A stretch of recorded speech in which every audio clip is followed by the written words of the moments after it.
अस्सलाम वालेकुम, आप देख रहे हैं उर्दू पॉइंट। मेरा नाम दानिश हुसैन। मारूफ कैनेडियन पॉप गुलकार जस्टिन बीबर ने अपने गानों के राइट्स $200 मिलियन में फरोख्त कर दिए हैं। बरतानवी म्यूजिक पब्लिशिंग कंपनी हिप्नॉक्सिस ने $200 मिलियन के एवज जस्टिन बीबर के ये दो गाने खरीदे हैं, बेबी और दूसरा सॉरी। हिप्नॉक्सिस वही कंपनी है जिसने शकीरा समेत बहुत से बड़े बड़े गुलकारों के गाने जो हैं वो महंगे दामों खरीदे हैं, और अब ये दो गाने जस्टिन बीबर के भी हिप्नॉक्सिस ने खरीदे हैं।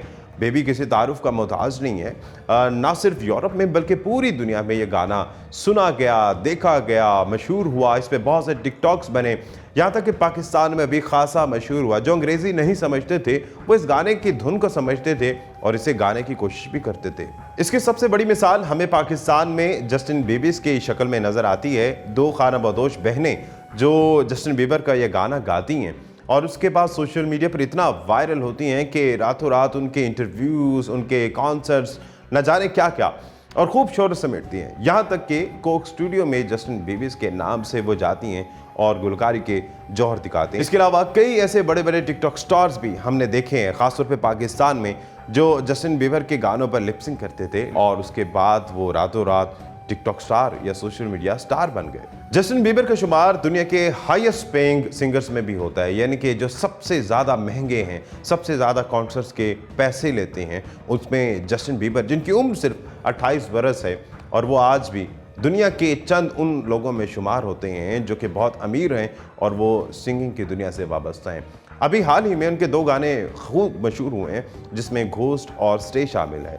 घोस्ट के उनके अपने यूट्यूब चैनल पर 222 मिलियन व्यूज़ हैं, और जबकि स्टे जो उनका गाना है वो 2021 में रिलीज़ हुआ था और उसमें 676 मिलियन व्यूज़ सिर्फ और सिर्फ उनके अपने यूट्यूब चैनल पर हैं।